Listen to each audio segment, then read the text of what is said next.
personas que nos siguen a través de las redes sociales de la Presidencia de la República. Bienvenidos a un programa adicional de nuestro plan de trabajo Juntos lo hacemos posible, solidaridad y resiliencia. Recordemos que este programa está encaminado a reflexionar sobre los derechos humanos y toda su garantía y respeto en nuestra Colombia. Hoy tenemos un programa muy especial que tiene sus cimientos en las dos bases fundamentales del programa, solidaridad y resiliencia. La alta comisionada de las Naciones Unidas para los Derechos Humanos, señora Michelle Bachelet, ha venido hablando de la necesidad de la solidaridad en estos momentos de la pandemia y de tantas dificultades en la humanidad. Y nuestro presidente de la República, Iván Duque, siempre hace un llamado a la resiliencia porque Colombia ha sido una nación construida sobre grandes dificultades, pero que hemos podido sacar adelante y reconstruir en medio de esas dificultades. Hoy vamos a hablar de el enfoque étnico dentro de la Constitución Política Colombiana y en la sociedad colombiana. Recordemos que una de las garantías o de las características de nuestro país, de nuestra nación, es una diversidad étnica y cultural. Así lo recogió la Constitución Política de 1991 y que también en ella quedó consagrada la filosofía del Convenio 169 de 1989 de la Organización Internacional del Trabajo, que además reconoce la Constitución Política esa variedad étnica y cultural en nuestro país. Por eso hoy tenemos unos invitados multiculturales y pluriétnicos que nos van a enseñar muchísimo sobre las comunidades afrocolombianas, comunidades negras, raizales y palenqueras. En primer lugar, Arelis Howard, quien es parte del pueblo raizal en San Andrés. También nos acompaña Ariel Palacios Angulo, de Maguipayán, en el departamento de Nariño, y que pertenece al proceso organizativo de la Conferencia Nacional de Organizaciones Afrocolombianas. Alfonso Cassiani Herrera, quien es especialista en las comunidades palenqueras y a partir de la institución etnoeducativa e inclusiva nos acompaña también para poder hablar de lo que son las comunidades palenqueras, y Clemencia Carabalí, una destacada mujer del Cauca, presidenta de la Asociación de Mujeres Afrodescendientes del Norte del Cauca. Bueno, les doy la bienvenida a cada uno de ustedes y comienzo por preguntarle a Arelis. Arelis, cuéntele a quienes nos siguen en las redes sociales quiénes son los raizales y por qué en San Andrés. Ok, buenas tardes. Los raizales son la población originaria del archipiélago de San Andrés, Providencia y Santa Catalina. Somos descendientes de personas que fueron esclavizadas, pero también tenemos una influencia muy fuerte desde los europeos que llegaron a las islas y que de alguna manera ese conjunto entre indios misquitos, entre africanos esclavizados, europeos y gente del Caribe, construyeron lo que hoy llamamos el pueblo raizal de San Andrés, Providencia y Santa Catalina. Bueno, mil gracias, Arelis. Vamos a oír también a Ariel Palacios, desde Nariño, que además representa toda esta costa pacífica rica en biodiversidad y que es la gran mayoría de la población, indiscutiblemente de la población que se identifica como afrodescendiente o afrocolombiana. Recordemos que en total las comunidades negras, afrocolombianas, raizales y palenqueras son 4.671.000 personas, es decir, casi el 10% de la población colombiana está constituida por nuestra raza que está hoy representada a través de ustedes. Entonces, Ariel, Háblenos también de lo que es la cultura afro en la zona pacífica. Buenas tardes, doctora Nancy Patricia, y a toda la población colombiana que nos está escuchando, a nuestros compañeros y compañeras en esta mesa de trabajo. Bueno, el pueblo afrocolombiano es un pueblo que ha venido históricamente construyendo nación. Es un pueblo que tiene un legado histórico de resiliencia que le puede enseñar también al país sobre los procesos de resistencia y reconstrucción de la nación. Lo viene haciendo hace más de 160 años, no solamente con el reconocimiento de su libertad después de todo un proceso histórico que le antecede a los tiempos de la modernidad de los estados y de la construcción de las repúblicas, con todo ese proceso de resiliencia. Posteriormente, el pueblo afrocolombiano empezó a construir la República de Colombia, desde lo económico, desde lo científico, desde lo artístico, desde las costumbres, desde los valores. Y esa forma de construir nación, de una u otra forma, ha continuado en el curso de la República de Colombia, siendo un eslabón significativo para la sostenibilidad de este país.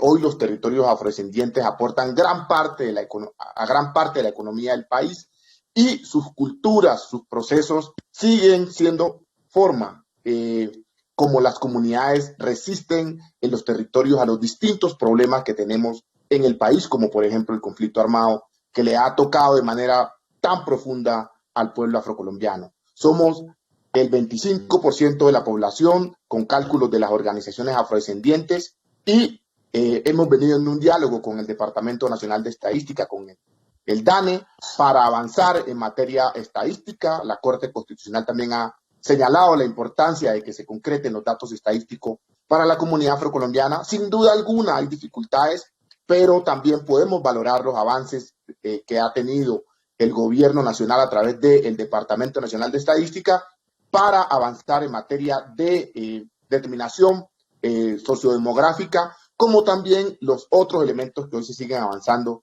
como las encuestas en calidad de vida y los datos detallados para la población afrocolombiana.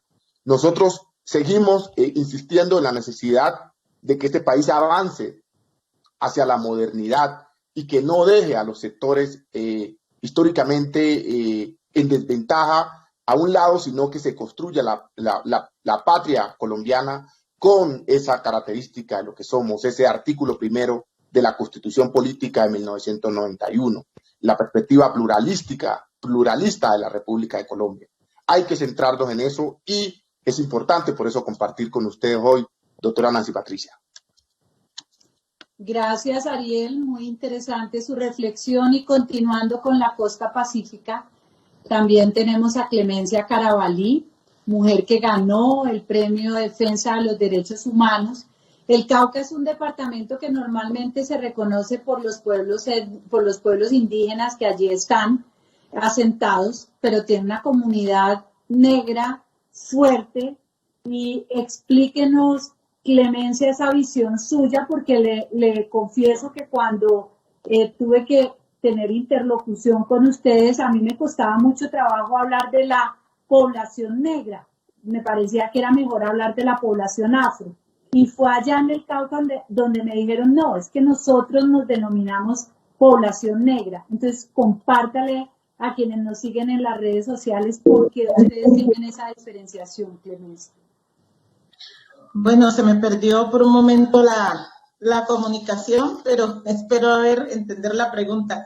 Sí, efectivamente, el norte del Cauca hace parte de ese legado importantísimo que ya bueno, primero que todo saludar a usted, doctora Nancy Patricia Gutiérrez, saludar a mis compañeros y compañeras que se encuentran aquí en este conversatorio, pero de igual manera saludar también a las personas que nos ven y nos escuchan.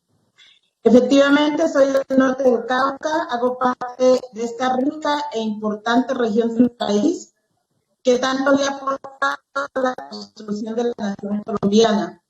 El Cauca muchas veces se reconoce por sus conflictos, pero también quiero aprovechar este espacio para decir que aquí habemos hombres y mujeres trabajadoras, hombres y mujeres, aportamos con amor, con ese amor de familia, con ese amor de madres, con ese amor de mujer, que le aportamos con esperanza, no solo a la construcción de un país, sino que soñamos con que esta región pueda ser una región próspera, donde se reconozca de manera efectiva no solo la biodiversidad, sino también la diversidad étnica y cultural.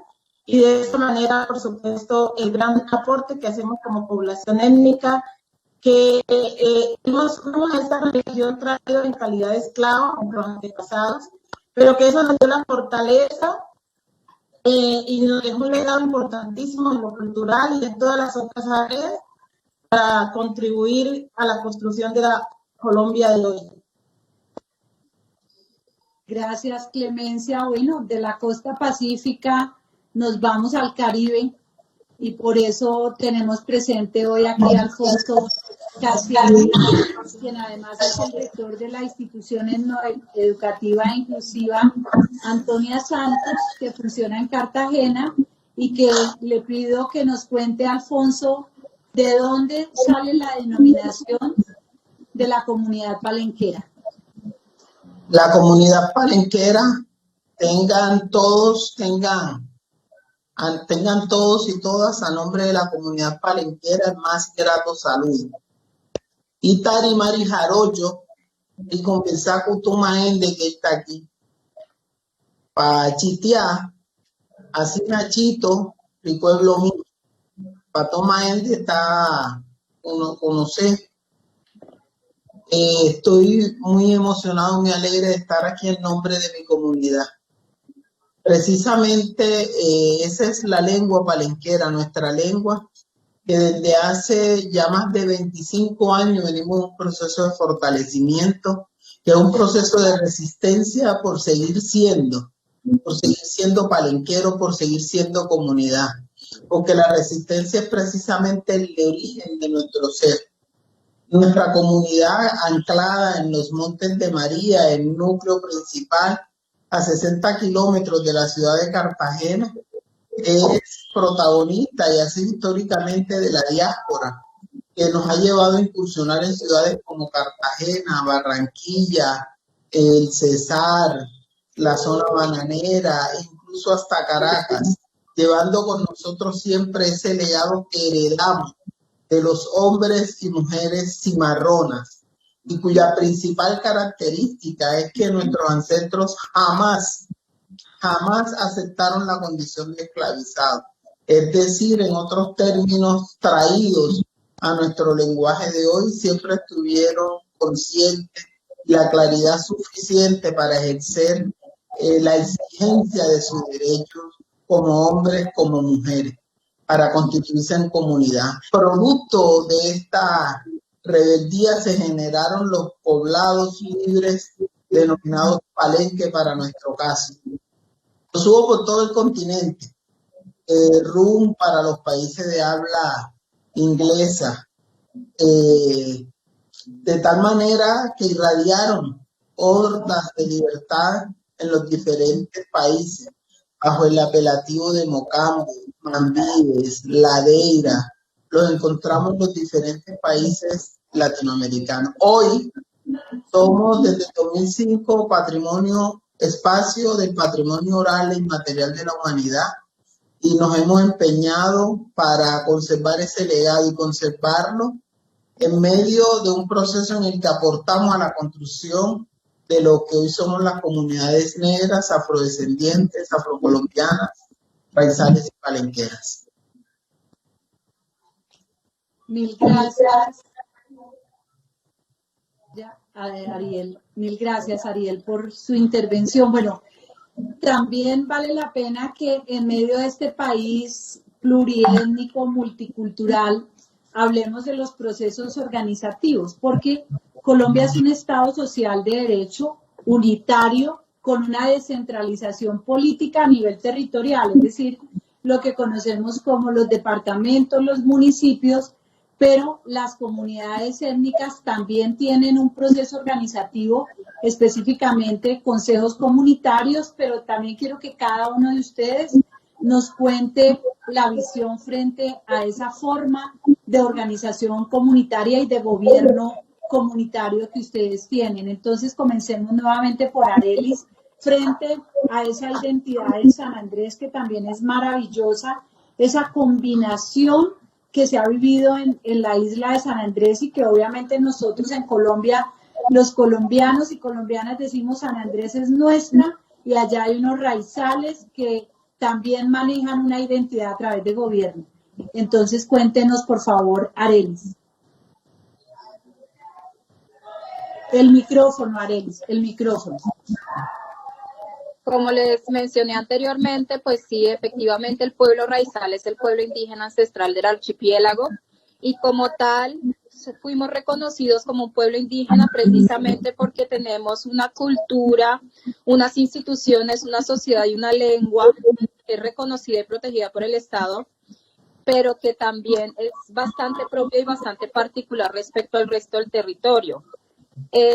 Tenemos, cuando hablamos de instituciones y formas de organizaciones propias, precisamente es un tema que aunque de muchas maneras ha entrado en discusión en varios espacios frente a cómo está organizado el pueblo raizal, insistimos mucho en que la base, digamos, de las organizaciones locales es la comunidad étnica y a partir de ahí hemos exigido en todos los espacios que se reconozca la base de la comunidad y los principios y los valores étnicos de la comunidad como base para la construcción de procesos sociales, culturales, económicos. Una de las organizaciones más reconocidas a nivel del territorio y a través del cual desde el siglo XVI se estableció como la base, digamos, de la organización social, fue la Iglesia protestante, que precisamente fueron como los primeros pobladores del territorio. En ese orden y a partir de ahí se construyeron muchos procesos en la isla desde el punto de vista educativo, desde el punto de vista, digamos, económico. Hoy por hoy ya podemos hablar de otro tipo de organizaciones, ya encontramos, por ejemplo, una comunidad mucho más acercada y mucho más unida en materia, digamos, de construcción de lo que es la defensa, digamos, no solamente del territorio, sino de nuestras condiciones como grupo étnico. Ya encontramos, por ejemplo, organizaciones sin ánimo de lucro, encontramos otras organizaciones avaladas por el ministerio, que de alguna manera se han dedicado no solamente como a reconstruir y a construir la identidad étnica raizal, sino también a buscar ese reconocimiento, no solo por parte, digamos, de los mismos raizales que en este momento se enfrentan a un proceso identitario, sino también desde la Colombia, digamos, central, que muchas veces por temas, digamos, de cómo manejamos el sistema educativo, cómo manejamos el manejo de, digamos, el de la información, crecemos prácticamente ajenos a nuestras poblaciones étnicas. Entonces, yo creo que a este punto y con el paso del tiempo, no solamente la comunidad étnica raizal, sino otras organizaciones indígenas, palenqueras, raizales, en otras partes del territorio también han ido construyendo y contribuyendo a la construcción y reconstrucción de esa identidad que nos caracteriza y que aunque nos hace diferentes, también nos hace parte de la riqueza de esta nación. Gracias, Arelis. He debido comenzar por decir que la expresarle nuestra solidaridad por la situación que se presentó de crisis y de emergencia en razón pues al huracán y que ha exigido la presencia hasta el presidente Iván Duque, que estuvo ayer en San Andrés, la ministra del Interior y el gobierno buscando cómo apoyar a las comunidades más afectadas. Bueno, de igual manera, Clemencia, cuéntenos y compártanos, por favor, la forma de organización de las comunidades negras del norte del Cauca. Bueno, nuestra forma de organización parte aquí en Colombia y en América Latina de los palenques. Los palenques fueron espacios de libertad que proclamó la gente negra, precisamente como un acto de rechazo y de rebeldía a la esclavización, a la deshumanización a la que fuimos sometidos en calidad de esclavos. Y a partir de allí, entonces, se gestaron diversas formas de organizarnos que hoy podemos seguir reivindicando a partir de nuestros procesos organizativos, llámense de mujeres, de consejos comunitarios y de los mismos palenques. Para el caso, por ejemplo, del norte del Cauca, contamos con consejos comunitarios donde sus formas organizativas a nivel de comité lo denominamos palenques. Entonces, por ejemplo, tenemos al interior de los consejos comunitarios los palenques de mujeres, los palenques de salud, los palenques de educación, los palenques de justicia propia. Y al interior de las expresiones organizativas, pues también contamos con estas expresiones como palenques, como una manera, como dije antes, de reivindicar todo ese trabajo y ese esfuerzo, ese legado que nos dejaron nuestros antepasados en proclama por la libertad. El organizarnos para nosotros ha sido fundamental, toda vez que desde allí, desde la organización como familia, como comunidad y como procesos organizativos étnico-territoriales, llámese organización o consejo comunitario, hemos podido contribuir a avanzar no solo hacia la defensa y reivindicación de nuestros derechos étnico-territoriales, sino también hacia poder lograr un reconocimiento en este país como seres humanos que le hemos aportado a la construcción del mismo.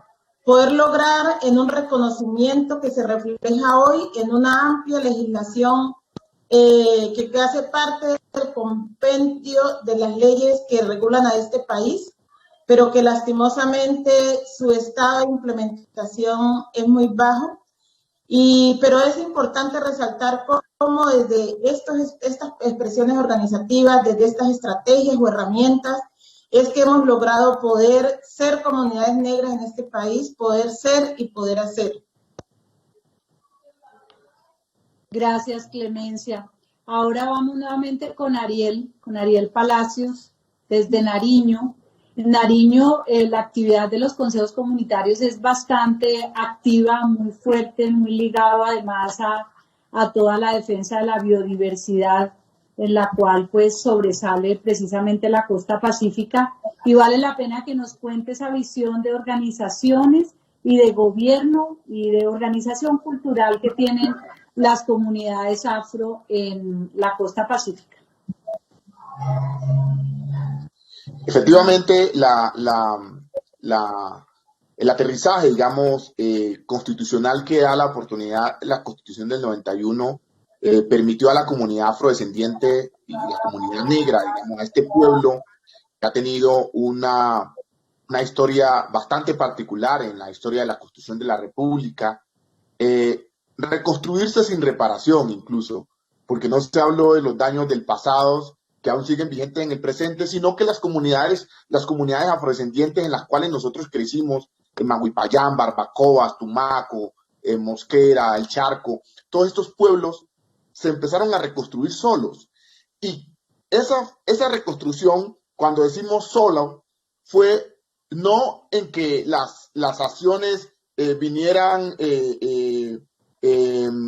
digamos, caídas del cielo, sino acciones que estaban emprendidas no por una república, sino por una forma de organización propia de las comunidades. Entonces, cuando se declara la Constitución del 91 y se abre la posibilidad de la Ley 70, lo que se hizo fue introducir al marco normativo unas formas propias que ya tenían de organización de Estado las comunidades. Es decir, las comunidades tenían su propia construcción sociopolítica que les permitía desarrollar su cultura, desarrollar su vida, desde lo ambiental, desde lo económico, sus prácticas de producción. Entonces, todas estas formas se vienen a aterrizar con la Constitución del 91. La Ley 70 es el desarrollo específico en ese marco legislativo, y posteriormente empezamos a ver una observancia y una creatividad en esa nueva forma organizativa que tenía la comunidad, ya reconocida por el Estado.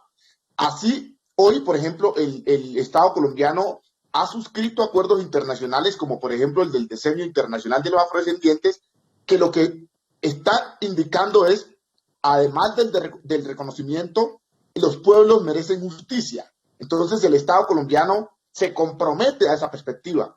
Y las organizaciones históricamente lo que han venido haciendo es un proceso de construcción propia para la posibilidad de justicia, para la posibilidad de ese desarrollo que requieren los pueblos, de esas necesidades que tienen.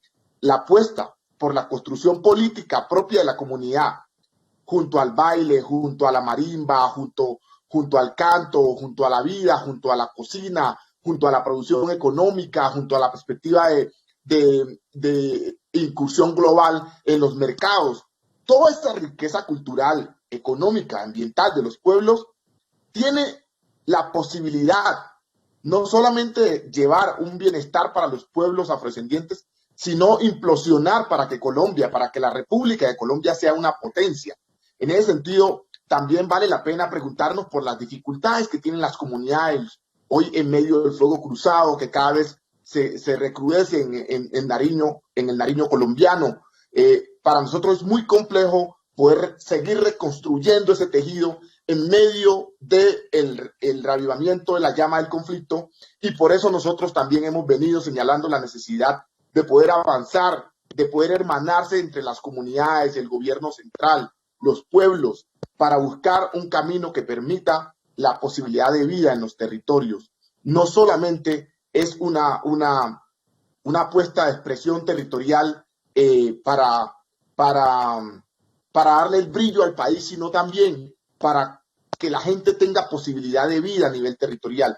Hoy los pueblos reconocen ese camino. Cuando usted observa a lo largo del Pacífico colombiano, desde el Chocó hasta Nariño, cuando observa en el Caribe colombiano, cuando observa en Cali, en Bogotá, Medellín, esas diferentes formas organizativas que están creciendo hoy a través del arte, la música, que embellecen nuestra cultura, pero al mismo tiempo en medio de unos panoramas complejos. Digamos, el Estado colombiano ahí tiene unas potencialidades, pero también grandes desafíos, y me parece muy bonito que la política colombiana empiece a mirar desde la responsabilidad en materia de derechos humanos todos estos componentes que son hoy la posibilidad de construir democracia en Colombia.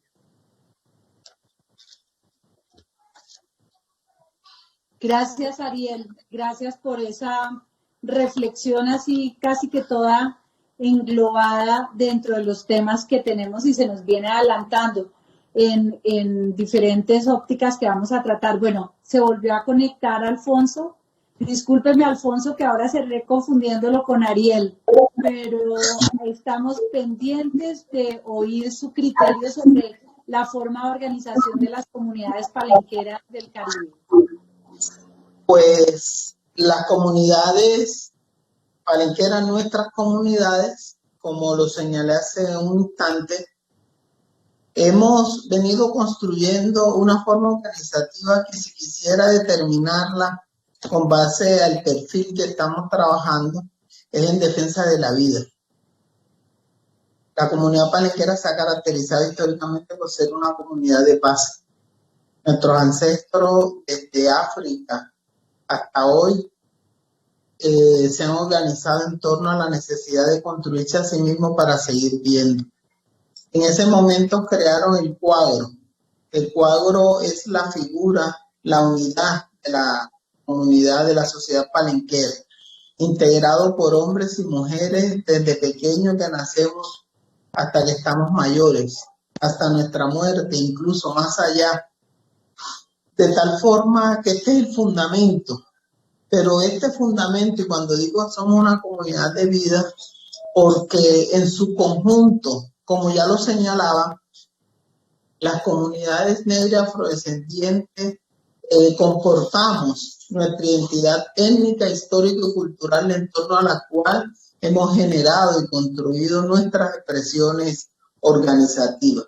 Hoy en día tenemos fortalezas en consejos comunitarios, organizaciones étnico-territoriales, organizaciones urbanas de diferentes tipos e índoles. Y en ese escenario nuestra comunidad, la comunidad palenquera, ha venido participando y viene construyéndose a sí misma, no solamente a partir de los cuadros, sino también participando de manera activa de organizaciones que tienen como propósito reivindicar, fortalecer y defender esa identidad étnica, histórica y cultural, que es precisamente esa identidad la que configura los territorios y los procesos de autonomía que hemos venido construyendo y que potenciamos con la emergencia de la Ley 70 de 1993 y que hoy están en riesgo, que hoy están siendo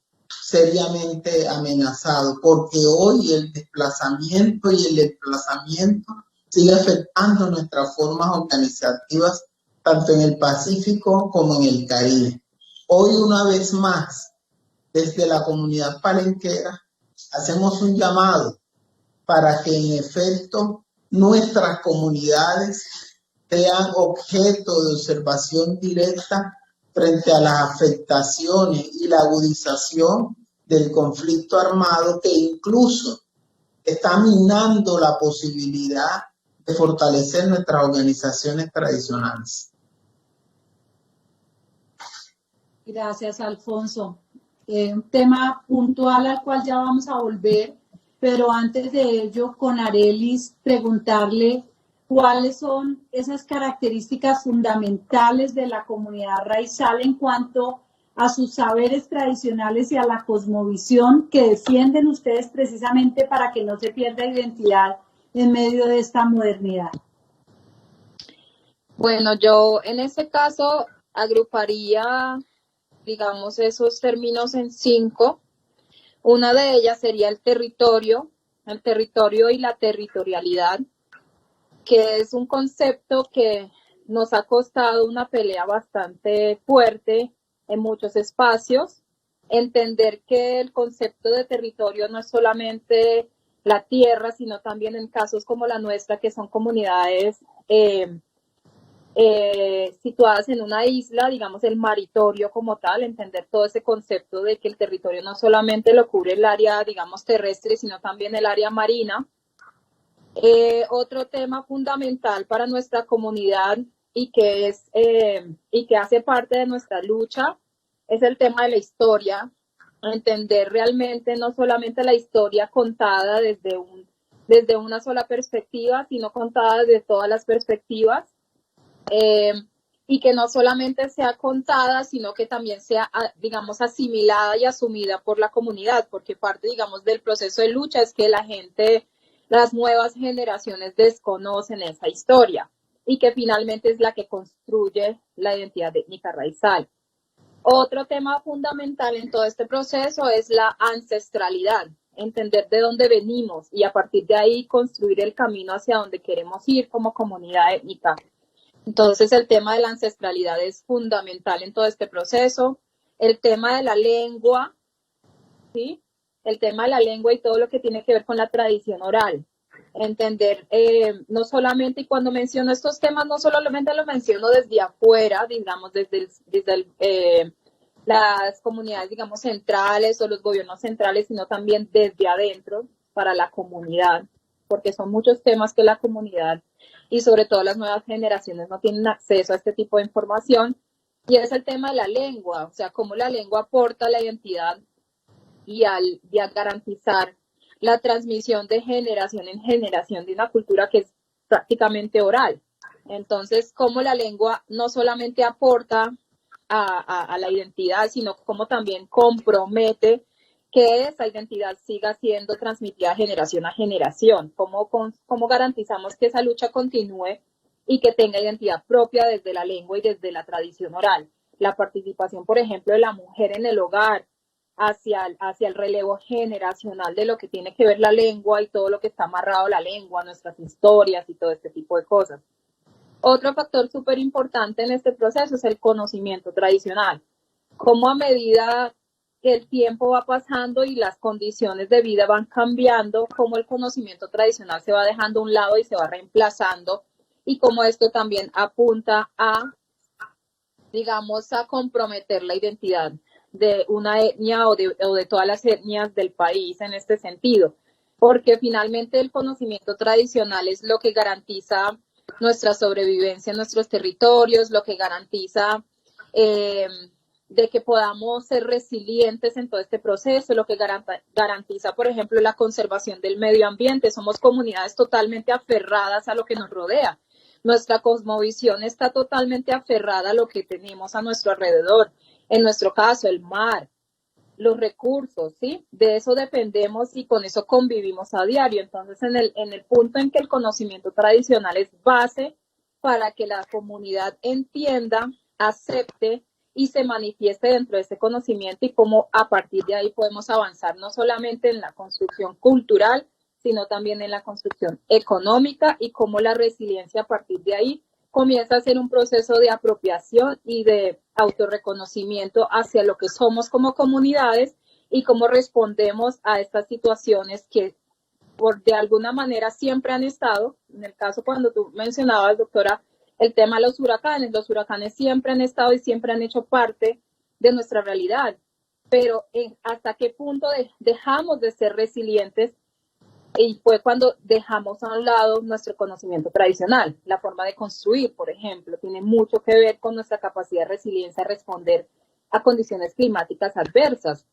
Entonces, a medida que vamos poniendo a un lado todo este tipo de cosas, o de alguna manera levantando estos procesos y entregándoselos a la comunidad, es una forma también de garantizar que la comunidad se autorreconozca en sus procesos y también se vuelva resiliente, pero resiliente desde una perspectiva totalmente étnica.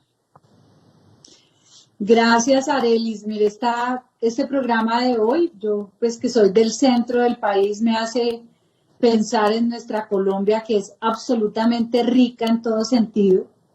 Gracias por todo este conocimiento que nos están transmitiendo hoy. Pero bueno, en el caso de Alfonso, de Ariel y de Clemencia, han tocado cada uno de ustedes un tema muy doloroso, que es el tema de la violencia.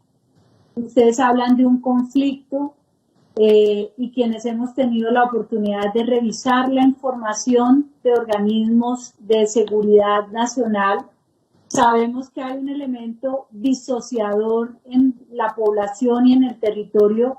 Son estos grupos armados organizados que están ligados a las economías ilícitas y que tanto daño le están haciendo al Chocó, al Nariño, al Cauca. Lo planteaba ahora también Alfonso, en el Caribe, en el sur del Bolívar, en el sur de Córdoba, en el sur de Sucre, en el norte de Antioquia.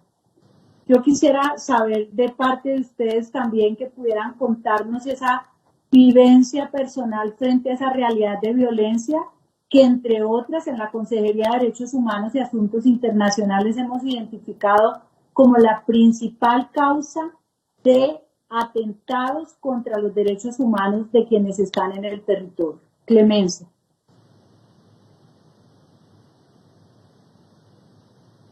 El micrófono, Clemencia.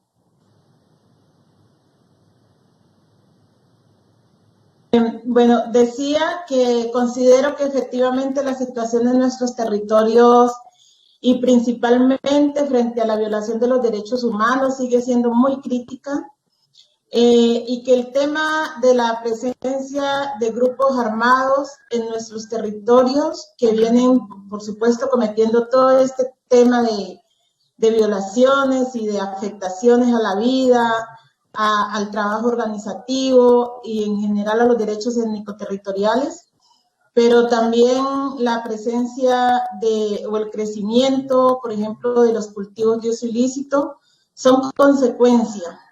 Para mí son una consecuencia de múltiples aspectos, y uno de ellos tiene que ver, por un lado, con la falta de implementación de la legislación afro en nuestros territorios. Consideramos que Colombia es uno de los países de América Latina con mayor reconocimiento frente al tema de derechos de las poblaciones afros o de las poblaciones étnicas. Sin embargo, a pesar de que hay ese gran reconocimiento, en la práctica su implementación es muy baja.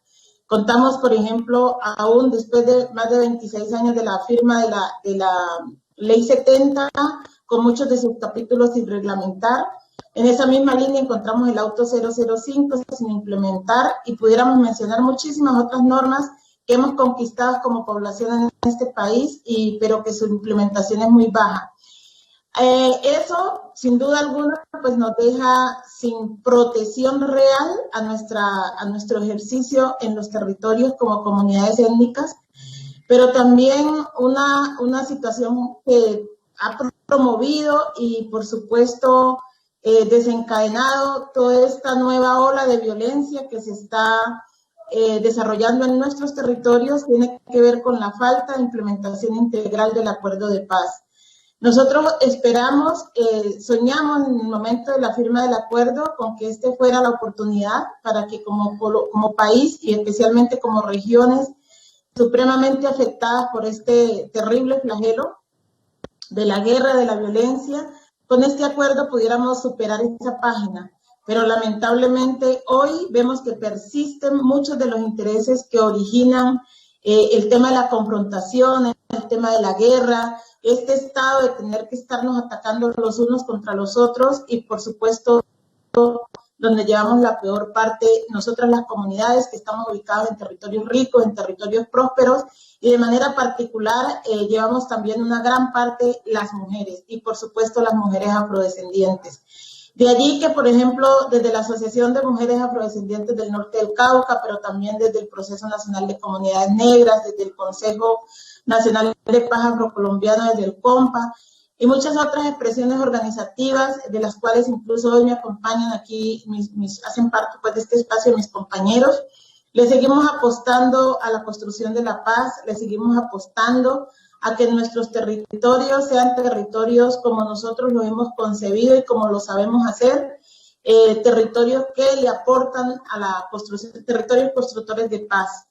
Y de ahí hacemos un llamado a los diferentes responsables del avance y la implementación efectiva del acuerdo de paz, porque honremos la palabra como Estado y se honre la palabra también como actores alzados en arma, que en algún momento pues se consideró como esa estrategia, como una estrategia quizás válida para reclamar algunos derechos, pero que justamente en este ejercicio de revisión y de valoración de la efectividad de esa estrategia, pues se concluyó de que pues esa no era la vía, y como ya estamos seguros de que esa no es la vía, la invitación es a que retomemos el rumbo de defensa de la vida, retomemos el rumbo del amor, de la prosperidad, ¿sí? Del respeto por el otro, de entender que mi derecho termina donde empiezan los derechos del otro. Gracias, Clemencia, por esa sentida reflexión. Indiscutiblemente, usted como reconocida lideresa en materia de derechos humanos tiene clara la circunstancia del territorio, pero vale también una reflexión. Y en estos días precisamente oía al consejero presidencial para la implementación y la estabilización, quien nos hacía un análisis de cómo ha evolucionado la tarea del gobierno y las comunidades frente a los planes de desarrollo con enfoque territorial, los PEDET, y cómo definitivamente pues esto tienen unas inversiones muy importantes que de acuerdo con la planeación han quedado fijados desde el inicio en un trámite cercano a 3 periodos presidenciales, es decir, más de 10 años.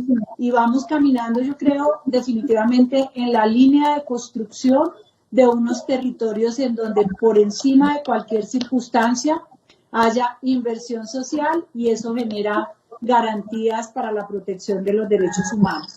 Pero Alfonso, también nos tocaba el tema en el Caribe, la necesidad de poder entender esa situación de violencia sumada también allá, pues también hay explotación ilegal de los recursos naturales, cultivos ilícitos y todas las cadenas de economías ilícitas que se generan alrededor de esta problemática y que son los principales responsables de los problemas que tienen las comunidades. Entonces, Alfonso, cuéntenos la experiencia desde los palenqueros del Caribe.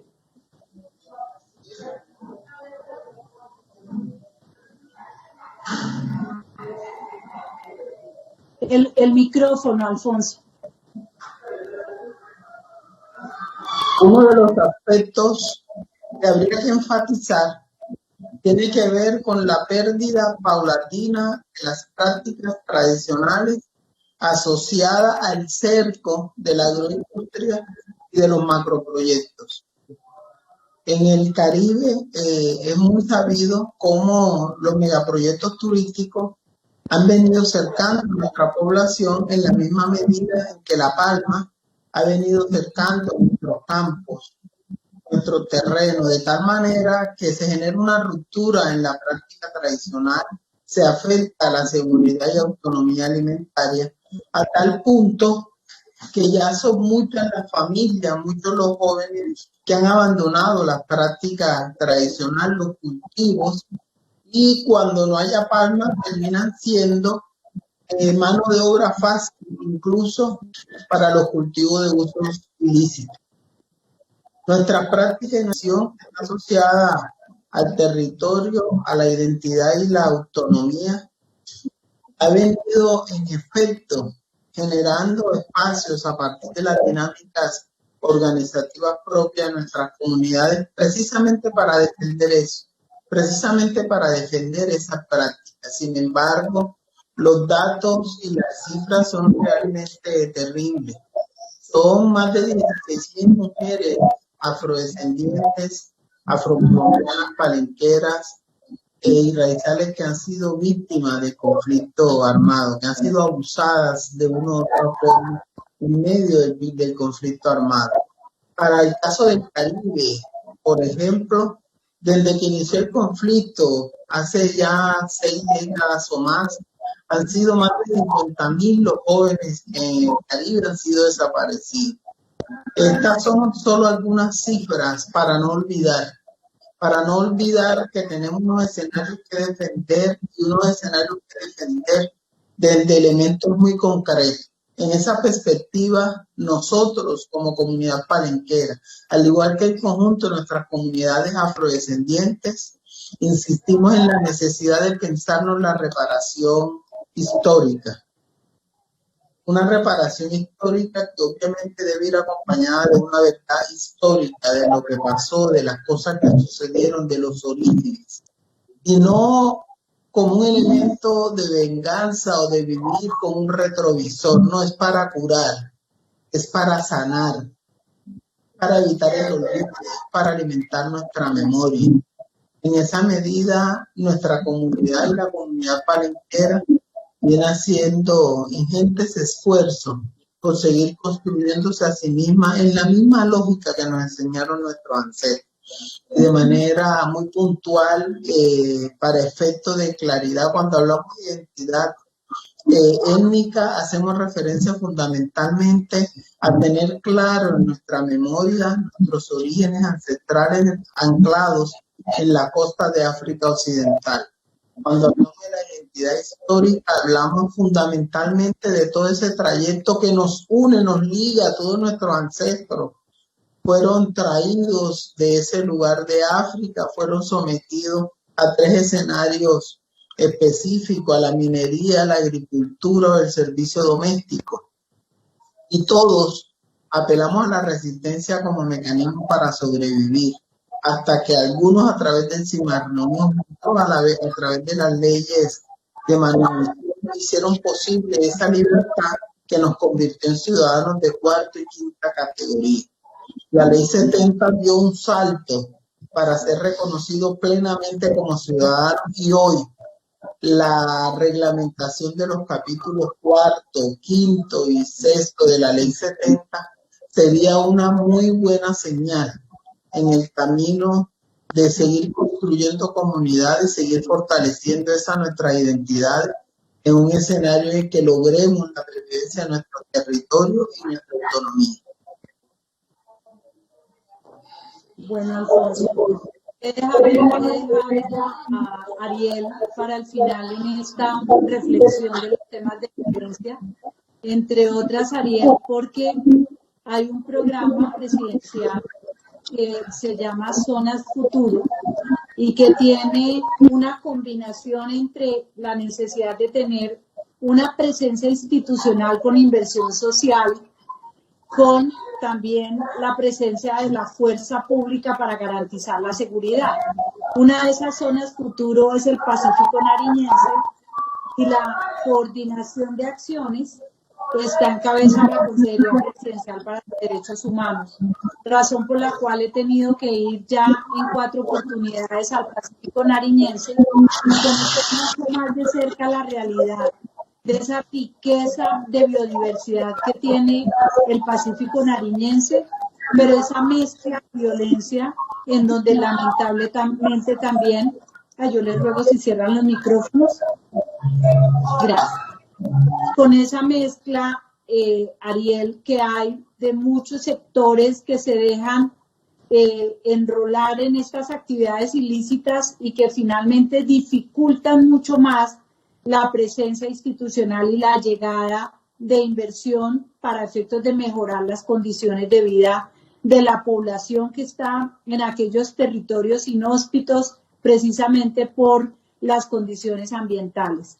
Entonces, ¿qué cree usted que podríamos trabajar en conjunto con las comunidades para hacer ver que aquí se requiere pues una garantía de todos, no solamente del Estado, sino también de las propias comunidades? Efectivamente, doctora Nancy Patricia, y de cara a las intervenciones que nuestros compañeros y compañeras nos han puesto y compartido sobre lo que ha sido la complejidad de los impactos del conflicto y también los desafíos que representa hoy los impactos que ha tenido el conflicto en la región, en las regiones de Colombia, lo que ha significado el conflicto para la economía del país, que de una u otra forma golpea la economía colombiana. Cuando se pregunta sobre cuáles pueden ser los caminos en el marco de las políticas que hoy se están implementando, uno lo que ve es una complejidad de políticas. Es decir, no tenemos una única política, sino que hay un concurso de políticas, de medidas de políticas, llegando a un territorio específico que tiene unas complejidades también variadas. Por ejemplo, las complejidades en el Sanquianga son unas, las complejidades en el Telembí son otras. Estamos hablando de áreas territoriales en el Pacífico Sur colombiano nariñense, y las complejidades en Tumaco y la Ensenada de una u otra forma también varían. Entonces, Tumaco, que tiene una historicidad en el mar, en la economía marítima, el Telembí, que tiene una historicidad en la economía minera y una interrelación en la zona de el Sanquianga entre el Telembí y la Tumaco y su Ensenada. Entonces, toda esta transformación territorial y ambiental, económica que ha ocurrido en estos últimos 30 años, ha tenido un impacto en la economía regional como también en la economía nacional. El narcotráfico convirtió esta área del país en una de las áreas más estratégicas para su economía propia, es decir, la economía del narcotráfico, pero también otros clanes internacionales que mueven economías ilegales. Entonces empezaron a volver una economía mixta entre el narcotráfico y la minería ilegal entre su región Tumaco y la subregión del Telembí. Entonces, toda esa economía, toda esa capacidad territorial, esa riqueza de la biodiversidad se ha puesto en función de un escenario de economía ilegal, dejando consigo un impacto profundo en la transformación económica que ha sufrido la comunidad de manera negativa. Esos impactos, doctora y mesa de trabajo y a todos los oyentes que nos escuchan, esos impactos los trata el decreto ley 4635 del 2011. Ahí hay 5 tipos de impactos y uno de esos impactos tiene que ver con los daños a la identidad cultural. Cuando usted daña la identidad cultural de una comunidad, pues la comunidad queda expuesta a todo lo que llegue. Hoy es el narcotráfico, pero mañana no sabemos qué va a hacer. Entonces, la comunidad está desprotegida porque se destruyó toda una membrana que le protegía a través de la forma cultural, protegía de todo tipo de agentes externos presentados de manera económica, de manera ambiental, como idea de proyecto. Nosotros, ¿qué hemos hecho? Como jóvenes que hemos vivido la guerra, Ariel Palacio, quien les habla, que se crió en Maguipayán, hasta sus 19 años, que salió a la Universidad Nacional, uno de 40 jóvenes estudiantes. ¿Qué pasó? Yo viví una adolescencia expuesto al conflicto y lo viví de manera muy directa, no solamente por perder familiares, sino por la forma como me vi expuesto al proceso de reclutamiento. hoy las zonas futuros cubren una parte que es importante. Cuando se llega la política de la seguridad democrática, todos los pueblos de Colombia que habíamos venido expuestos tomaron una presencia de la fuerza pública. Pero la barrera se corre hacia la zona rural y hacia los corregimientos. Entonces nosotros que éramos obligados por distintos actores a acudir a las reuniones, obligados, ¿sí?, como comunidad conjunta a los parques del Pacífico, obligados a escuchar las retóricas políticas, los planteamientos de uno u otro grupo, ¿sí? Entonces, en medio de ese conflicto, uno crece y después cuando llega a la universidad empieza a intentar comprender lo que le ocurrió en su adolescencia. Entonces, luego, lo que nosotros hacemos no es tomar la misma opción. El riesgo de reclutamiento estuvo latente, como hoy lo está, y cada día con más aumento.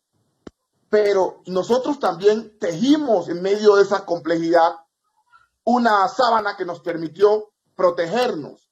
Producto de ello, acudimos a las formas organizativas de la comunidad afrodescendiente.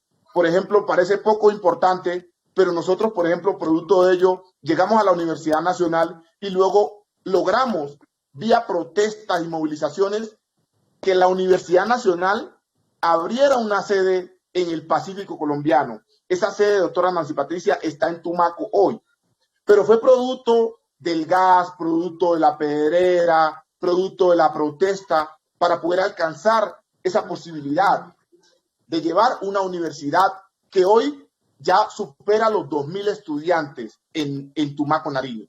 La sede de la Universidad Nacional nos permitió quitarle jóvenes a la guerra. Entendemos que la preocupación del gobierno es esa. La preocupación del gobierno es cada vez más facilitar el acceso a la educación, comprometerse con un país más democrático, educado. Pero la complejidad que tenemos no solo ha sido atendida por el gobierno, sino también por nosotros como comunidad.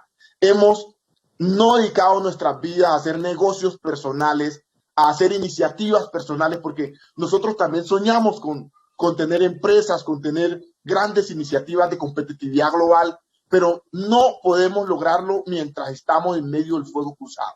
Entonces, creo yo que hoy es muy pertinente adecuar una política de las zonas futuras a esa realidad territorial que está viviendo la población afrodescendiente. Hoy, eso que estábamos viviendo durante el 98, el 99, el 2000, 2001, los cascos urbanos hoy lo están viviendo las comunidades en las zonas rurales.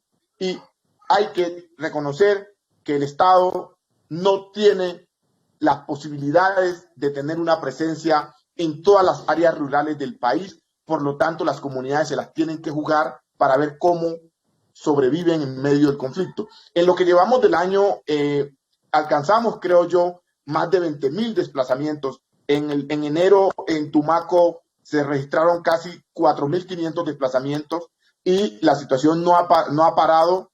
Cada vez más hablar se ha convertido en una situación compleja en Colombia.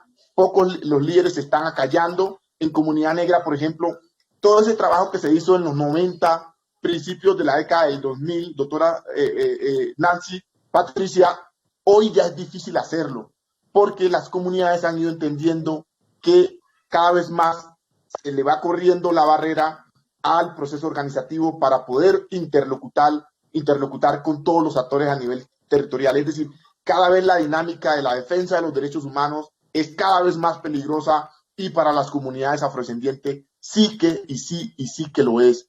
Realmente es un panorama que a nuestro parecer pone desafíos a Colombia. Nosotros sabemos que el gobierno nacional de Colombia está pensando mucho en ese plan de acción en derechos humanos y el enfoque étnico que ese plan debe tener, y sabemos que con todo el compromiso que ustedes tienen para sacar adelante este acuerdo de paz, creo que nos podemos disponer para construir conjuntamente. Ese plan había que construirlo en el 2018. Hoy pues sabemos que está en la mesa de trabajo, pero que es también prudente poderle seguir poniendo el acelerador a estas situaciones. Un mensaje que siempre los consejos comunitarios nos están dando a nosotros. Por favor, plantear la situación de reclutamiento forzado.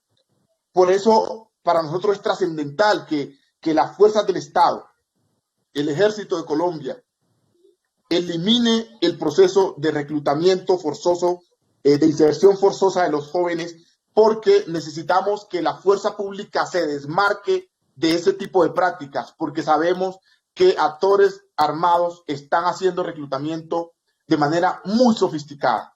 Los procesos en Nariño, Cauca, Chocó, Valle del Cauca son súper sofisticados en materia de reclutamiento, juegan con la destrucción económica que ya ocurrió y que está aumentando su complejidad, y por lo tanto para nosotros es una obligación ponerlo sobre la mesa con las autoridades de Colombia, con el Estado colombiano, para que conjuntamente atendamos la situación.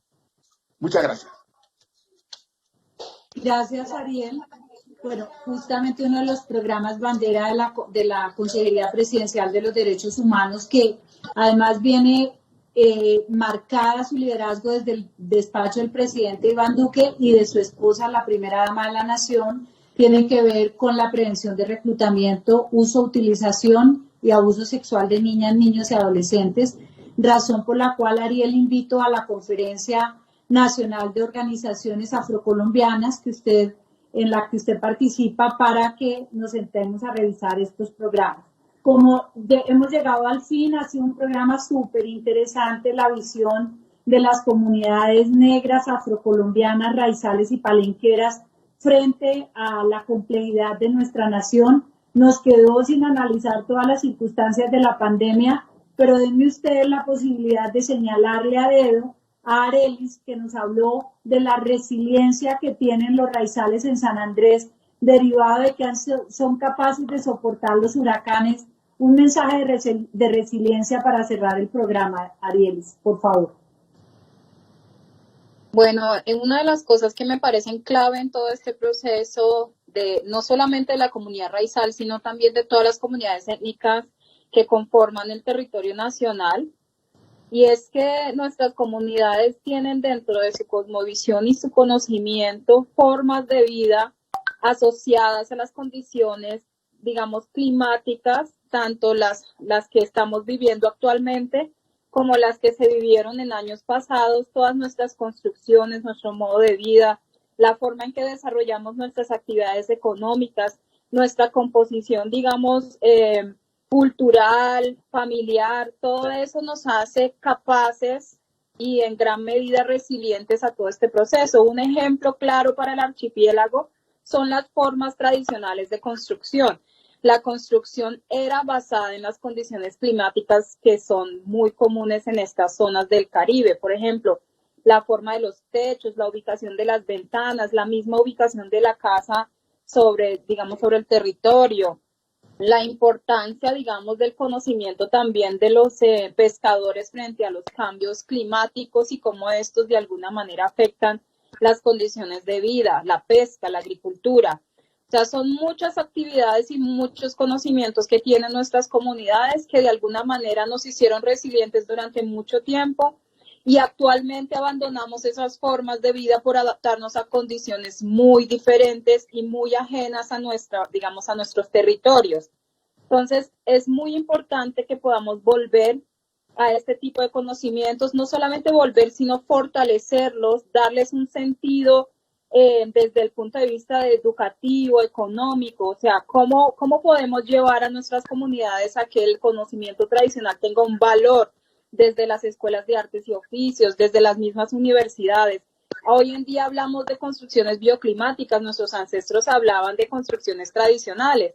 Entonces, ¿cómo llevamos a nuestras comunidades a entender que ese conocimiento tiene una validez, tiene una fuerza que nos permite aumentar nuestra capacidad de ser resilientes, aún en la misma agricultura, en la misma pesca? Son actividades económicas tradicionales que se han desarrollado durante años y años y que de alguna manera las hemos reemplazado por otras que nos hacen menos resilientes. Entonces, en este punto es importante rescatar muchos de esos conocimientos, esas visiones, para poder que nuestras comunidades empiecen desde la base y desde adentro un proceso de introspección para a partir de ahí empezar a hacer que nuestras comunidades con nuestros conocimientos podamos volver a esa capacidad de resiliencia que siempre la tuvimos y que simplemente la reemplazamos por cosas ajenas a nuestros territorios. Gracias, Arelis, gracias a Clemencia, a Alfonso, Ariel. Esta es nuestra Colombia, desde San Andrés hasta Nariño. En medio de las dificultades, la resiliencia para seguir adelante. Gracias por la participación y los esperamos en un nuevo programa de Juntos lo hacemos posible.